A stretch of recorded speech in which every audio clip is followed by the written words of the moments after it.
My name is Avis. I am 54 years old and I thought I knew what sacrifice meant. I worked two jobs for 18 years to give my daughter the life she deserved after her father died.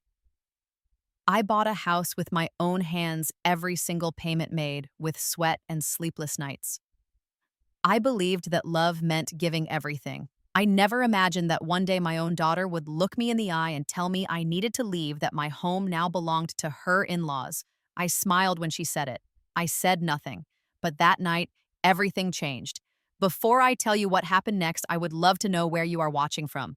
Drop your city in the comments below.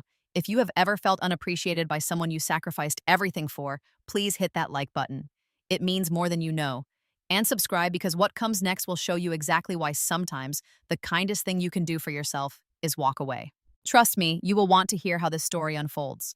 I lost my husband when my daughter Lauren was only 6 years old. His name was Tom, and he died in a car accident on a rainy Tuesday evening.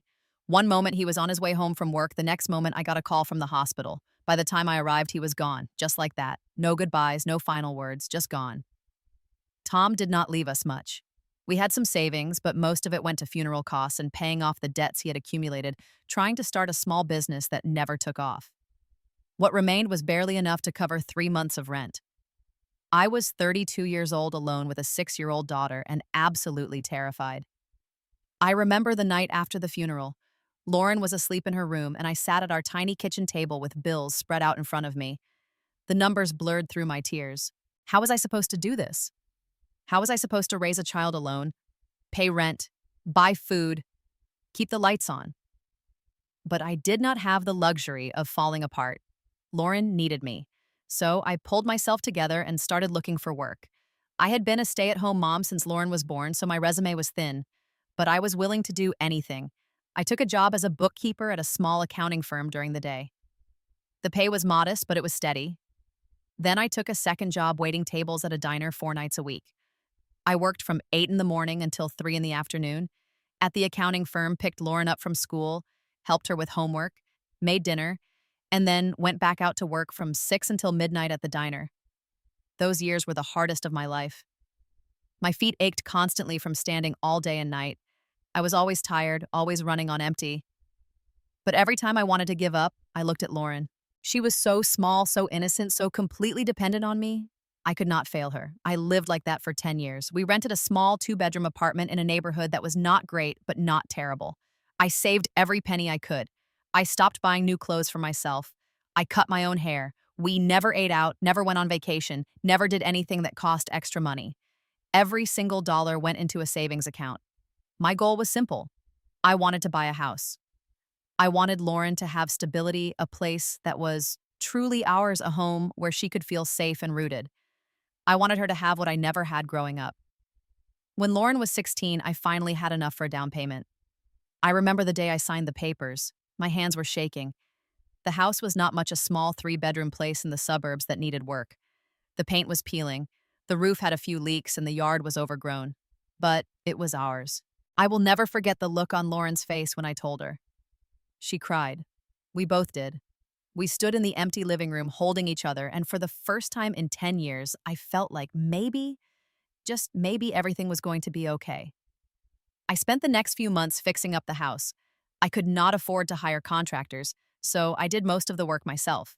I watched YouTube videos to learn how to patch drywall, paint trim, fix leaky faucets. I spent weekends pulling weeds and planting flowers in the front yard. Lauren helped me. We painted her bedroom together, a soft lavender color she had chosen. We hung curtains in the living room. We made that house a home. Those were good years. Lauren thrived in high school. She was smart, motivated, always at the top of her class. I was so proud of her. She got accepted to a good state university with a partial scholarship. I worked extra shifts at the diner to cover the rest of her tuition and living expenses. I did not mind. Seeing her succeed made every sacrifice worth it. She used to call me from college just to chat. She would tell me about her classes, her friends, her dreams. She wanted to work in finance to make something of herself. And she always said the same thing at the end of every call.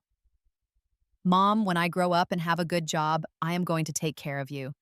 You have done so much for me. I promise I will make it up to you. I never asked her to make anything up to me. I did what I did because I loved her. But hearing those words warmed my heart. It made me feel like she understood, like she appreciated what we had been through together. After Lauren graduated, she got a job at a financial consulting firm in the city. She moved back home to save money while she built her career. I loved having her back. The house felt full again. We cooked dinner together, watched movies on Friday nights, talked about everything and nothing. Then she met Brandon. She was 24. Brandon was 27, worked in IT consulting, and came from a wealthy family. The first time Lauren brought him home for dinner, I thought he seemed nice. He was polite, well-dressed, articulate. He shook my hand firmly and complimented my cooking. Lauren was glowing with happiness. Over the next few months, I watched them fall in love. Brandon took Lauren to expensive restaurants, bought her gifts, treated her like a queen. I was happy for her. She deserved someone who would treat her well, who would cherish her. They got engaged after dating for a year. It was a small proposal, just the two of them at a park where they had their first date. Lauren came home that evening with tears streaming down her face and a diamond ring on her finger. I hugged her tight, told her how happy I was for her. Planning the wedding was bittersweet. I wish Tom could have been there to walk his daughter down the aisle, but I did my best to fill both roles. I contributed what I could financially. We planned a modest wedding, about 50 guests in a garden venue that Lauren loved. It was beautiful, simple but beautiful. I cried when I saw Lauren in her wedding dress. She looked so much like her father. I cried again when she and Brandon exchanged vows. I cried because I was happy and because I was sad and because I was proud and because I knew this was the end of one chapter and the beginning of another. After the wedding, Lauren and Brandon came to me with a request. They wanted to live with me for a while to save money for a house of their own. The housing market was competitive, they explained, and if they could avoid paying rent for a year or two, they could save up for a good down payment. I did not hesitate. Of course, I said. This house is big enough for all of us. You are always welcome here. Lauren hugged me. Thank you, Mom. I knew you would understand. It is just temporary, I promise. I believed her. The first few weeks after Lauren and Brandon moved in were actually pleasant. We settled into a comfortable routine. I would make breakfast before heading to work. Lauren and Brandon would leave for their jobs. In the evenings, we would take turns cooking dinner. We would sit together at the table I had bought years ago, the one I had refinished myself, and talk about our days. Brandon was charming. He helped with dishes, took out the trash without being asked, complimented my cooking. He seemed genuinely grateful to be there. Lauren was happy, and that made me happy. But then Brandon's parents came to visit. It was 3 weeks after they moved in. Lauren mentioned casually one morning that Brandon's parents wanted to come for dinner that Saturday. Is that okay, Mom? She asked. Of course, I said. I would love to meet them. I spent all of Saturday preparing. I wanted to make a good impression. I cleaned the house from top to bottom, bought fresh flowers for the table, and cooked a meal. I hoped they would enjoy. Roast chicken with herbs, mashed potatoes, green beans, and apple pie for dessert. Classic, comforting American food. Gordon and Patricia arrived at 6 o'clock sharp. Gordon was a tall man in his early 60s with silver hair and a booming voice. He owned a real estate development company and carried himself with the confidence of someone who was used to being in charge. Patricia was petite and elegant, her hair perfectly styled, her clothes expensive. She smiled, but it did not quite reach her eyes. Avis, Gordon said, shaking my hand firmly. So good to finally meet you. We have heard so much about you. All good things, I hope, I said, smiling. Patricia stepped inside and looked around the living room. Her eyes moved slowly over the furniture, the curtains, the family photos on the wall. Oh, it is quite cozy, she said. Her tone was pleasant, but something about the way she said cozy felt like a criticism. A bit small but cozy. I felt a small prickle of irritation but pushed it aside. Thank you. I have worked hard to make it comfortable. We sat down for dinner. I had set the table with my best dishes, the ones I only used for special occasions. As we ate, Gordon asked me questions about the house. So, Avis, you own this place outright? He asked, cutting into his chicken. Yes, I said proudly. I paid off the mortgage last year. Impressive, he said, but his tone suggested he was evaluating, not complimenting. Must have been tough doing that on your own. It was, I admitted. But it was worth it. Patricia dabbed her mouth with a napkin. And you still work, Avis, at your age. I was only 53 at the time, but the way she said your age made me feel ancient. Yes, I still work. I enjoy it. How admirable, Patricia said, though her expression suggested otherwise. Throughout the meal, I noticed Gordon and Patricia exchanging glances. It was subtle, just quick looks between bites, but it made me uneasy. After dessert, as we sat in the living room with coffee, Gordon leaned back in his chair and said, "You know, Avis, a house like this requires a lot of upkeep. Have you thought about what you will do when you get older and cannot manage it anymore?" "I manage just fine now," I said, trying to keep my voice even. Of course," Gordon said quickly. "I just mean it is something to think about. Planning ahead, you know." I did not like where this conversation was going, but I smiled politely and changed the subject. After they left, I asked Lauren how she thought the evening went. She hesitated. "They liked you, Mom. They just worry, you know, about us, about our future." "What does that have to do with me?" I asked. Lauren shrugged. "Nothing, Mom. Do not worry about it." But I did worry. Because something had shifted that night, something I could not quite name. Over the next few weeks, things began to change in small ways. Lauren started making comments about the house. "Mom, maybe you should not use so much salt when you cook. Brandon's family is very health conscious." Or, "Mom, the water heater is making weird noises. Brandon thinks it might need to be replaced soon." I tried to brush it off. She was just being helpful, I told myself. She wanted things to be nice for Brandon. But then Patricia started calling more often. I would hear Lauren on the phone with her for hours, her voice low and tense. After these calls, Lauren would seem stressed, distant. I asked her once if everything was okay. "Everything is fine, Mom," she said, but she would not look at me. Brandon started making comments too, little things. "The roof looks like it could use some work, Avis." Or, "Have you thought about updating the kitchen?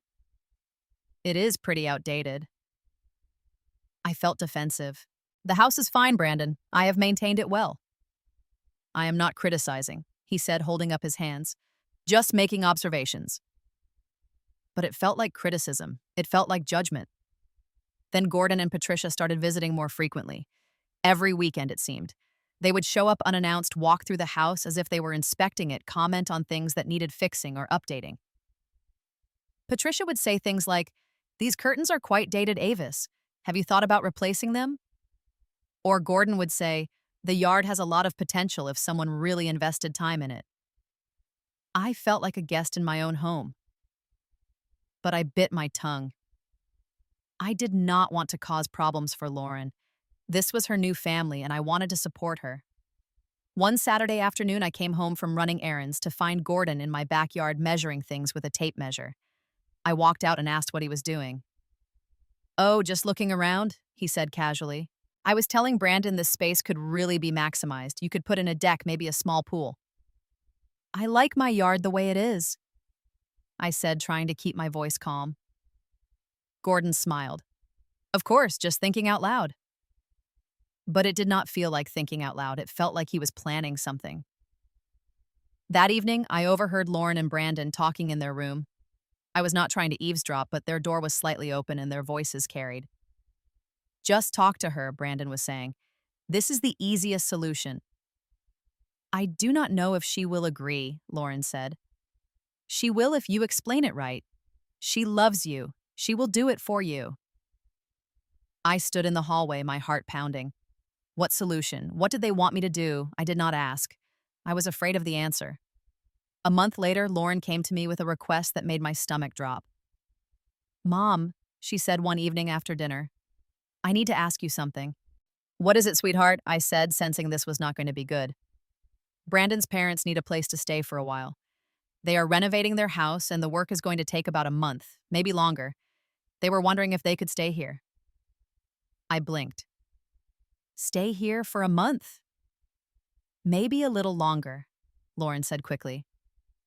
"I know it is a lot to ask, but they do not have anywhere else to go. Hotels are so expensive and they are family now." "Where would they sleep?" I asked. Lauren hesitated. "Well, we thought maybe they could use your room. It is the biggest bedroom. You could sleep on the couch. It is just temporary." I stared at my daughter in disbelief. You want me to give up my bedroom and sleep on the couch in my own house? Mom, it is just for a little while. Please. They are Brandon's parents. I cannot say no to them. I wanted to say no. Every fiber of my being wanted to refuse. But when I looked at Lauren's face, I saw desperation. And I remembered all those times I had sacrificed for her. What was one more sacrifice? Fine, I said quietly. They can stay. Lauren's face lit up. Thank you, Mom. I knew you would understand. But I did not understand. I felt bulldozed. Gordon and Patricia moved in the following week, and from the moment they arrived, they treated my house like it was theirs. They rearranged furniture without asking. Patricia changed the thermostat settings, turned off the ceiling fan I always kept on, and complained that the guest towels were not soft enough. Avis, dear, do you have any Egyptian cotton? She asked one morning. These towels are quite rough. Those are the towels I have, I said, trying not to snap. Gordon took over the TV remote and watched the news channel I hated at full volume. When I asked if we could maybe take turns choosing what to watch, he laughed and said, "Oh, Avis, you do not really care about television, do you? You work so much." I slept on the couch for 4 weeks. My back ached every morning. I could not sleep well because Gordon got up at 5:30 every morning and made loud phone calls in the kitchen, which was right next to the living room. I felt like an intruder in my own home. Lauren barely spoke to me during that month. She spent all her time catering to Brandon's parents, making sure they were comfortable, asking what they wanted for meals. I was invisible. When the month finally ended and they moved back to their own house, I thought things would go back to normal. They did not. Lauren started pulling away. She stopped cooking with me. She and Brandon would go out to dinner with Gordon and Patricia, leaving me at home alone. When I asked if I could join them, Lauren would say, "Oh, it is just going to be boring grown-up talk about investments and stuff. You would not be interested." But I was her mother. When did I stop being included in her life? One evening, I tried to talk to her. "Lauren, I feel like you have been distant lately. Is everything okay?" She sighed as if I was bothering her. "I am fine, Mom. I have just been busy." "Too busy for your own mother?" I asked softly. She looked at me with an expression I had never seen before. Cold, annoyed. "Mom, I am not a child anymore.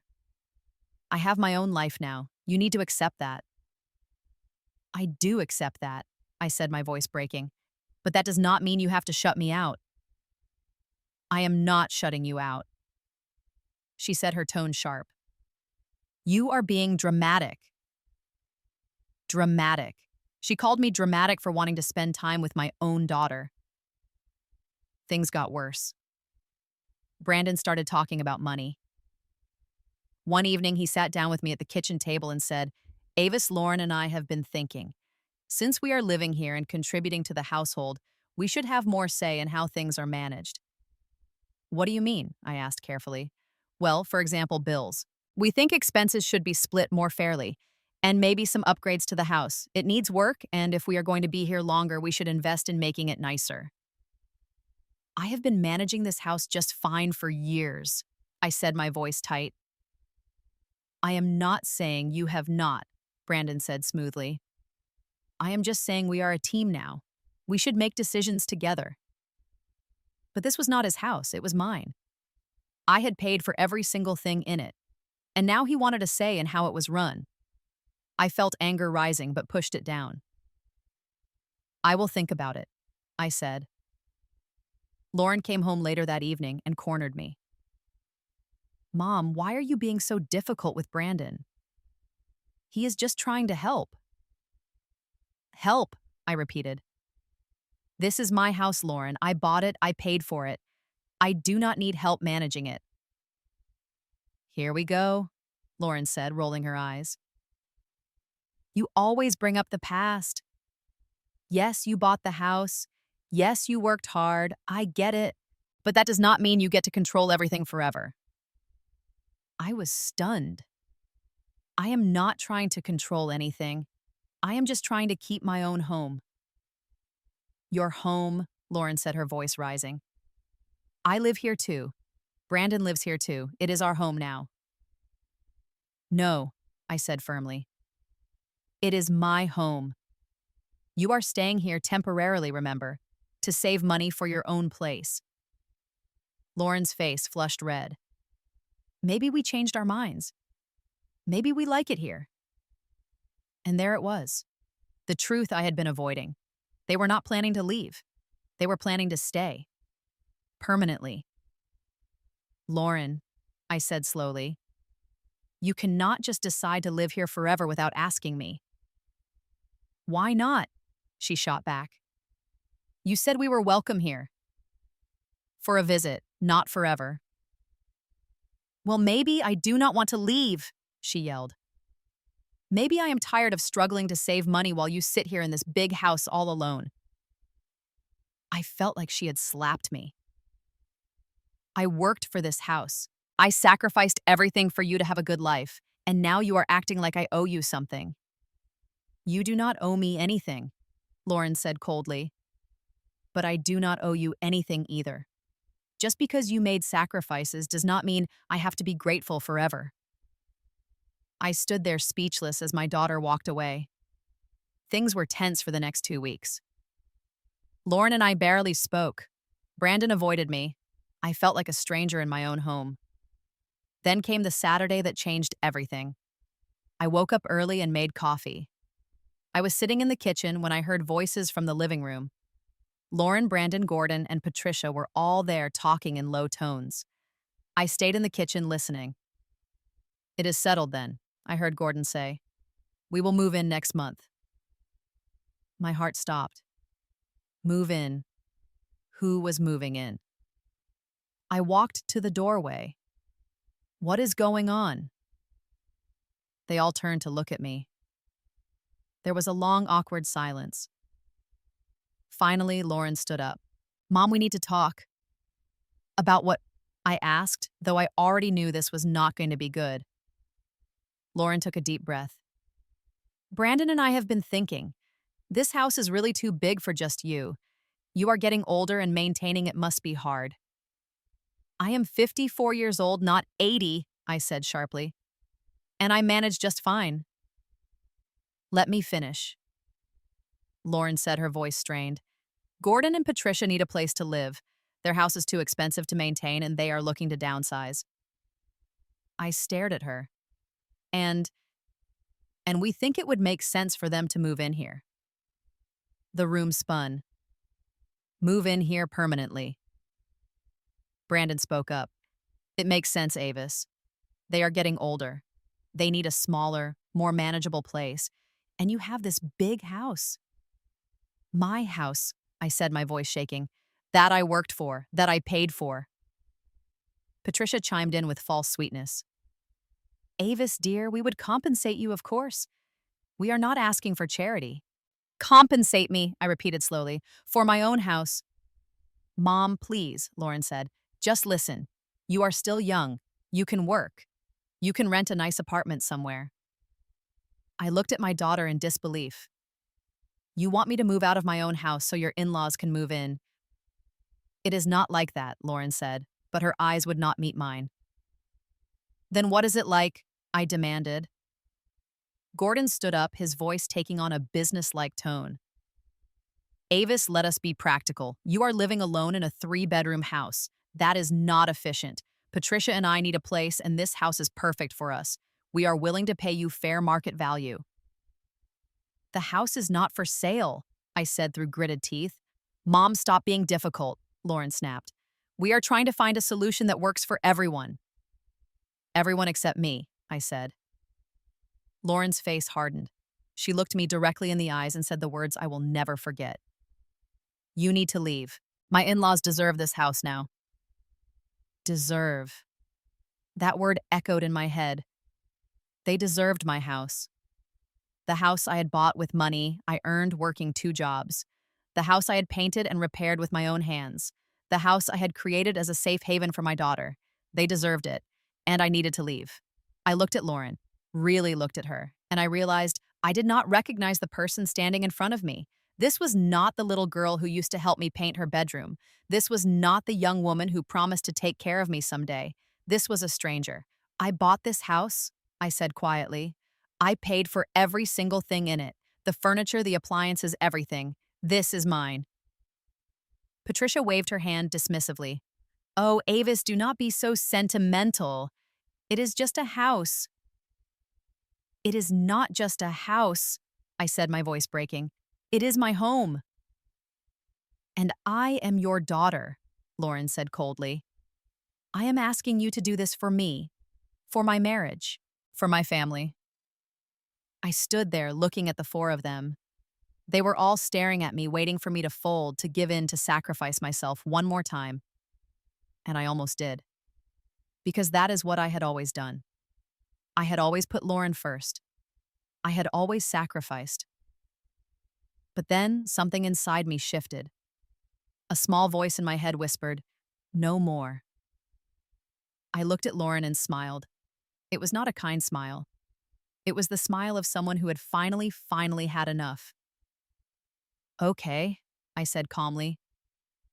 Lauren blinked. "Okay."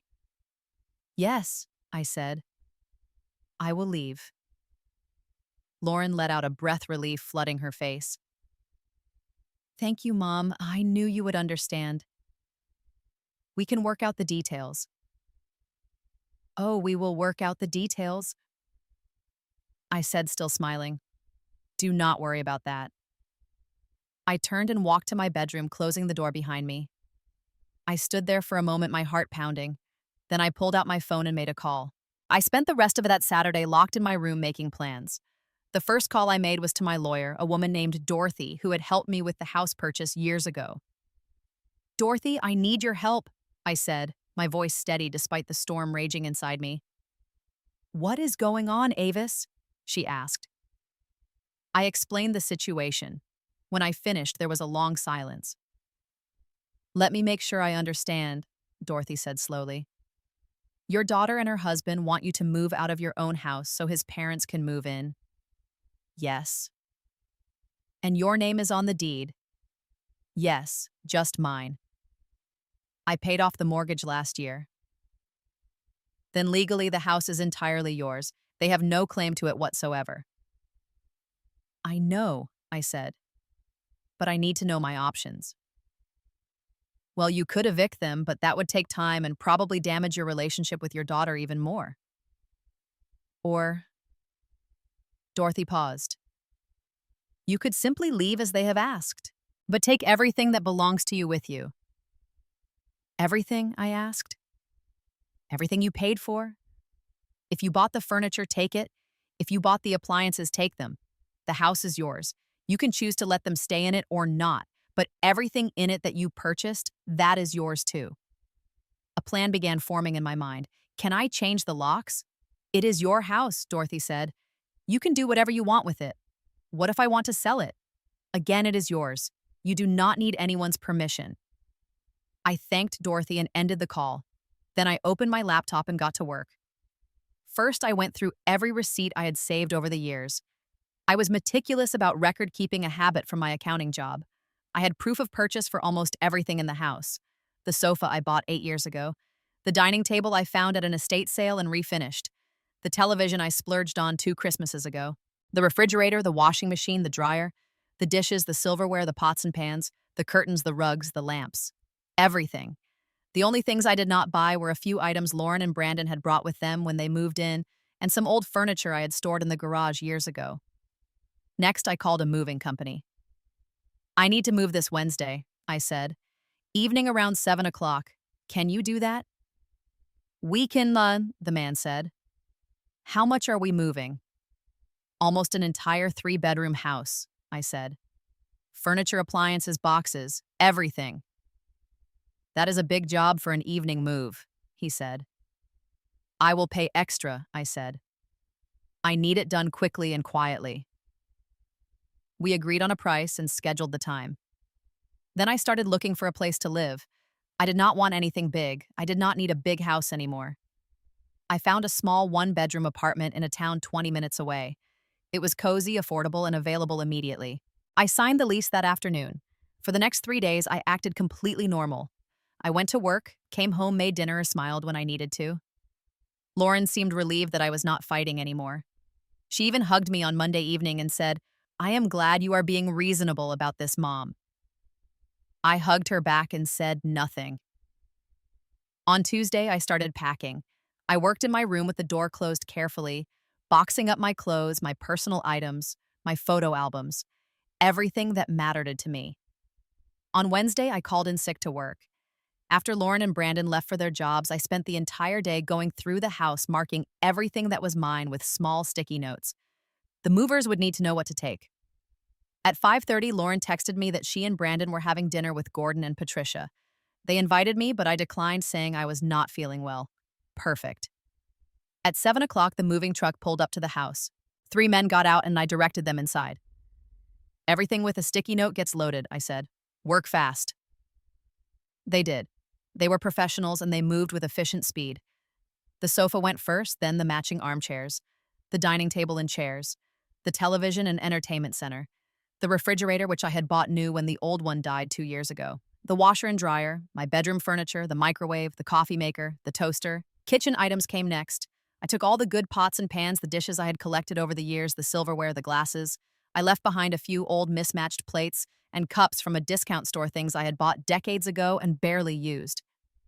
From the living room, I took the curtains I had sewn myself, the lamps, the bookshelf, the area rug. I took pictures off the walls, leaving behind the hooks and nails. From the bedrooms, I took all the bedding, the towels from the bathrooms, even the shower curtain I had bought last year. By 9:30, the house was almost empty. The movers loaded the last boxes, and I did a final walkthrough. The house echoed. It looked bare and sad. There was the old couch from the garage that was missing a cushion. The kitchen had a small wobbly table I had been meaning to throw away for years and a set of cheap dishes. That was it. I left a note on the kitchen counter. I wrote it carefully, making sure every word was clear. This house is mine. I own it. You wanted me to leave, so I did. But I am taking what belongs to me. You may not enter this property without my permission. The locks have been changed. If you need to collect your personal belongings, contact my lawyer. I included Dorothy's phone number. Then I called a locksmith who arrived within 30 minutes. He changed every lock on every door, the front door, the back door, the garage. When he finished, he handed me a set of new keys. I held them in my hand, feeling their weight. These keys represented something I had lost sight of over the past months. Control. Agency. My right to my own life. I walked through the empty house one last time. I felt no sadness, no regret, just a strange sense of lightness. I got in my car, started the engine, and drove away. In my rearview mirror, I watched the house disappear, the house I had worked so hard for, the house that had been my dream, and I felt free. I was unpacking boxes in my new apartment when my phone started ringing. It was 10:15 at night. The caller ID showed Lauren's name. I let it ring. It went to voicemail. Seconds later, it rang again. Then again. I turned the phone face down on the counter and continued unpacking. By the time I went to bed at midnight, I had 23 missed calls and a dozen text messages. I did not read them. I was too tired, and honestly, I did not care. I woke up the next morning feeling better than I had in months. My little apartment was simple, but mine. I made coffee in the coffee maker I had brought from the house and sat by the window watching the sunrise. My phone started ringing at 7:30, Lauren. I let it go to voicemail again. Then Brandon called, then Gordon, then Patricia. I ignored them all. Around 9, I finally decided to check my messages. They were exactly what I expected. From Lauren. Mom, what did you do? Where is everything? Call me right now. Mom, this is insane. You cannot just take everything. How could you do this to me? Mom, please, we need to talk. I am coming to your office. From Brandon. Avis, what the hell is going on? We came home and the house is empty. Call us immediately. This is theft, Avis. We are calling the police. From Gordon. Avis, this is unacceptable behavior. We will be contacting our lawyer. I smiled at that one. Let them call their lawyer. Let them call the police. I had done nothing wrong. I called Dorothy. They are threatening to call the police, I told her. Let them, Dorothy said calmly. You own the house and everything you took. You have receipts. There is nothing illegal about taking your own property. They are saying it is theft. It is not. If they do call the police, give them my number. I will handle it. I thanked her and hung up. Around noon, my phone rang again. It was a number I did not recognize. I answered it. Hello? Is this Avis? A man's voice asked. Yes. This is Officer Martinez with the police department. I am at your property on Maple Street. Your daughter called and said there was a theft. Can you explain what happened? Certainly, I said calmly. I own that house.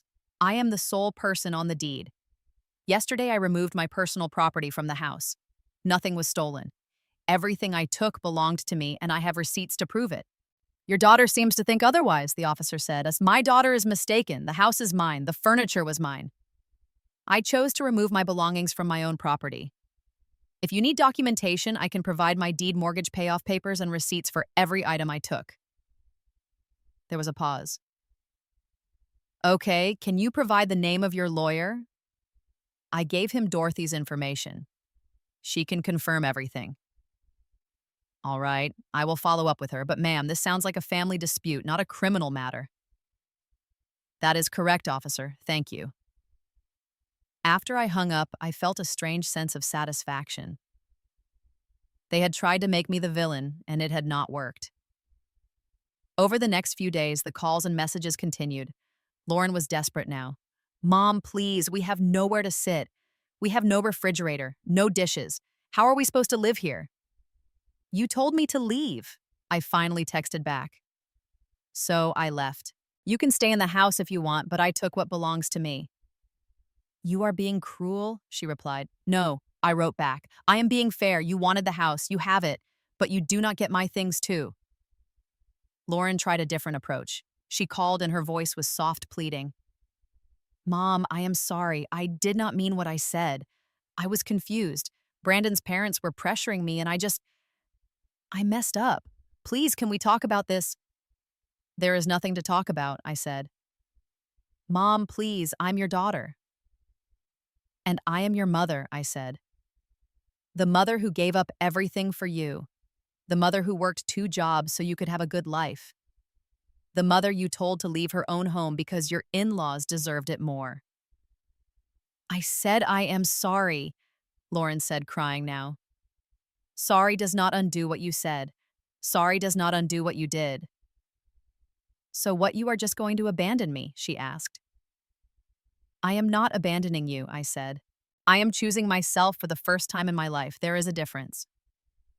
I hung up. Gordon left me a voicemail threatening legal action. I forwarded it to Dorothy, who called him and apparently shut that down quickly. He did not call again. Patricia sent me a long email about how disappointed she was in me, how I was tearing the family apart, how I was being selfish and vindictive. I deleted it without finishing it. Brandon tried to apologize, but it rang hollow. Avis, I am sorry. We should not have asked you to leave. It was wrong. Can we please just move past this? Move past it, I repeated. Brandon, you tried to take my home from me. We were not taking it, he protested. We were just trying to find a solution. A solution that involved me losing everything while you all got what you wanted. That is not a solution. That is exploitation. He had no response to that. 2 weeks after I left, Lauren showed up at my workplace. She waited outside the building until I got off work.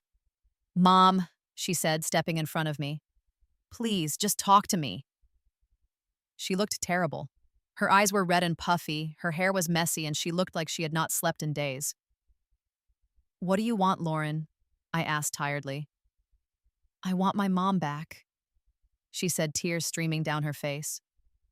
I messed up. I know I did. I said terrible things. I hurt you. But please, Mom, you are all I have. That is not true, I said. You have Brandon. You have his parents. You chose them over me, remember? I did not choose them over you, Anis, she insisted. Yes, you did, I said firmly. When you told me to leave my own home so they could have it, you chose them. I was wrong, Lauren sobbed. I see that now. I was so wrong. I looked at my daughter and felt a complicated mix of emotions. Anger, sadness, love, disappointment, grief. Lauren, I spent your entire life putting you first, I said quietly. I gave up everything so you could have a good life. I worked myself to exhaustion. I sacrificed my own happiness. And the moment you decided I was inconvenient, you threw me away. I did not throw you away, Oma, she protested. You told me to leave my own home, I said. What would you call that? I made a mistake, Faini, she said desperately. People make mistakes, Mom. You taught me that. You always forgave me when I messed up as a kid. Why can't you forgive me now? Because you are not a kid anymore, Lauren. You are a grown woman who made a conscious choice, and that choice showed me exactly how much I meant to you. That is not fair, she whispered. Life is not fair, I said. I learned that a long time ago. Maybe it is time you learned it too. I walked to my car, got in, and drove away. In my rearview mirror, I saw Lauren standing on the sidewalk crying. My heart ached, but I kept driving. 3 months passed. I settled into my new life in my small apartment. It was quiet and peaceful. I did not have anyone judging my cooking or criticizing my home. I could walk around in old pajamas without anyone commenting. I could watch whatever I wanted on television. I could just exist without feeling like I was constantly being evaluated. I joined a yoga class at the community center. I met other women my age, women who had their own stories of sacrifice and struggle. We became friends, meeting for coffee on weekends, supporting each other through life's challenges. I started painting again, something I had loved as a young woman, but had given up when Lauren was born and money was tight. I set up a small easel by the window and spent evenings creating simple watercolor landscapes. It was therapeutic. Work became more enjoyable too. Without the stress at home, I had more energy and focus. My boss noticed and gave me a small raise, which I appreciated. I thought about Lauren every day. I wondered how she was doing. I wondered if she had learned anything from all of this. But I did not reach out. I needed space to heal, and reaching out would only reopen the wound. 4 months after I left, I received an email from a real estate agent. The subject line read, regarding property at Maple Street. Curious, I opened it. Dear Ms. Avis, I am writing on behalf of clients interested in purchasing the property located at Maple Street. I understand you are the owner. Would you be interested in selling? My clients are prepared to make a strong offer. I sat back in my chair thinking. The house was sitting empty except for Lauren and Brandon, who I assumed were still living there without furniture. They had not paid me any rent. They had not asked permission. They were essentially squatting in my property. I called Dorothy. I want to sell the house. Are you sure? She asked. Yes, I said. I do not need it anymore. And I do not want Lauren to have it either. Is that terrible? It is your house, Dorothy said simply. You can do whatever you want with it. Will I need to evict Lauren and Brandon first? Yes, you will need to give them proper notice, but given the circumstances, I do not think they will fight it. I asked the real estate agent to come by the property and give me an appraisal. The housing market had gone up since I bought the house, and it was now worth significantly more than I had paid. I had Dorothy draft an eviction notice. Lauren and Brandon had 30 days to vacate the property. When Lauren received the notice, she called me immediately. Mom, you are evicting us, she said, her voice high and panicked. Where are we supposed to go? I do not know, Lauren, I said calmly. Figure it out. You are a grown woman with a job and a husband. You will manage. But we cannot afford rent anywhere right now, she said. We have been putting all our money into savings for a house. Then I guess you will need to use those savings, I said. Mom, please, do not do this. You did this, Lauren, not me. You told me I needed to leave, so I left. Now I am asking you to leave. It is only fair. But where will we go? She asked again, desperation creeping into her voice. Maybe Brandon's parents can take you in, I suggested. They needed a place to live, remember? Maybe they have room for you, too. There was silence on the other end. They do not, Lauren finally said quietly. They ended up buying a small condo. There is only one bedroom. Well, that is unfortunate, I said, and I meant it. Not sarcastically. It was genuinely unfortunate. But it was not my problem anymore. Lauren and Brandon moved out within 3 weeks. I did not help them. I did not offer any support. I let them figure it out on their own, just like they expected me to do when they kicked me out. The house sold quickly. The buyers loved it, even though it needed work. I made a substantial profit. I used some of the money to pay off the remaining balance on my car. Some went into retirement savings, and some I used to finally take a vacation. I went to Colorado for a week, stayed in a small cabin in the mountains, and just breathed. I hiked, read books, and felt more like myself than I had in years. It has been almost a year now since I walked out of that house with the keys in my hand. My life looks completely different than it did before. I still live in my small apartment. I love it. It is just the right size for me. I painted the walls a soft cream color, hung up my watercolors, and made it feel like home. I am planning to retire in 2 years. Thanks to the money from selling the house, I will be comfortable. Not wealthy, but comfortable. And that is all I need. The hardest part of this entire experience was accepting that my relationship with Lauren might never be the same. For months, I grieved the loss of the daughter I thought I had. The daughter who loved me, who appreciated me, who would never hurt me the way she did. But I have come to understand that maybe that daughter only existed in my imagination. Or maybe she existed once but changed. People change. Relationships change. And sometimes the kindest thing you can do for yourself is acknowledge that and let go.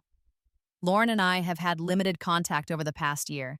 She sends occasional texts, usually short and surface level. Happy birthday, Mom. Hope you are doing well. I respond politely but do not engage beyond that. 6 months ago, I heard through a mutual acquaintance that Lauren and Brandon separated. Apparently, once the stress of housing and money became real, their relationship fell apart. Brandon blamed Lauren for ruining his parents' chance to live in my house. Lauren blamed Brandon for pushing her to betray me. It became ugly and they decided to divorce. When I heard this, I felt sad. Not because I wanted Lauren to suffer, but because I knew she was hurting. And despite everything, she is still my daughter. I still love her. But love does not mean I have to sacrifice myself anymore. A few months ago, Lauren reached out and asked if we could meet for coffee. I agreed, but I was cautious. We met at a small cafe halfway between our homes. Lauren looked different, older, sadder, but also somehow more grounded. "Thank you for meeting me," she said when we sat down. "Of course," I said. We made small talk for a few minutes, but it felt forced. Finally, Lauren took a deep breath. "Mom, I owe you an apology. A real one. Not just saying sorry because I want something from you. A real apology where I acknowledge how badly I hurt you." I waited, saying nothing. "I was selfish," she continued. "I got caught up in trying to please Brandon and his family, and I completely lost sight of what you had done for me my entire life. I took you for granted. I treated you like you were disposable, and I said things to you that I can never take back." Her eyes filled with tears. "You deserved so much better than how I treated you. You gave me everything, and I repaid you by trying to take your home. I am so, so sorry, Mom." I felt my own eyes getting wet. "Thank you for saying that." "I do not expect you to forgive me," Lauren said quickly. "I know I broke something between us that might not be fixable, but I wanted you to know that I see it now. I see what I did wrong, and I will regret it for the rest of my life." We sat in silence for a moment. "I do forgive you," I finally said. "But forgiveness does not mean things go back to the way they were."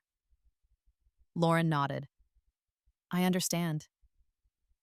I spent your entire childhood and young adulthood putting you first," I said. "And I do not regret that. But I also lost myself in the process. I forgot that I mattered too, that my needs and wants and dreams were just as important as yours." "I know," Lauren whispered. "What happened taught me something important." I continued. "It taught me that I have to take care of myself, because if I do not, no one else will, not even you."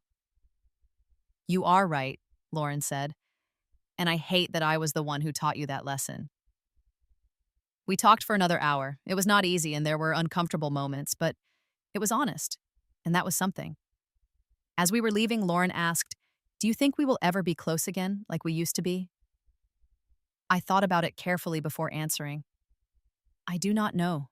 Maybe. But it will take time. And it will be different. I am different now. "I understand," she said. "I will wait, however long it takes."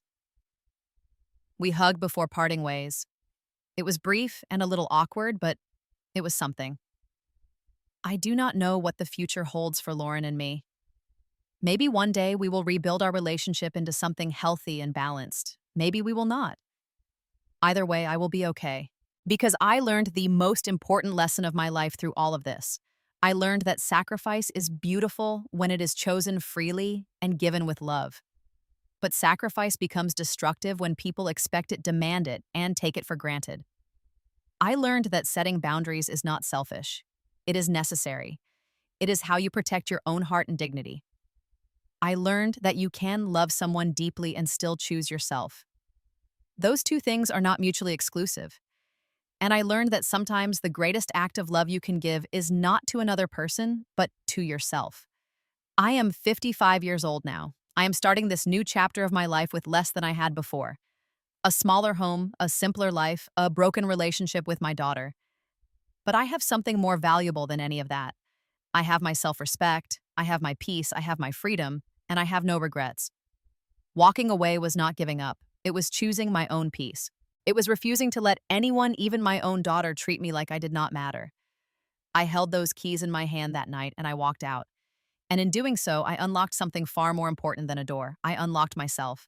Sometimes the greatest love you can give is to yourself. And sometimes walking away is not giving up. It is choosing your own peace. Before I go, I want to ask you something. Have you ever been in a situation where you had to choose between keeping the peace and keeping your dignity?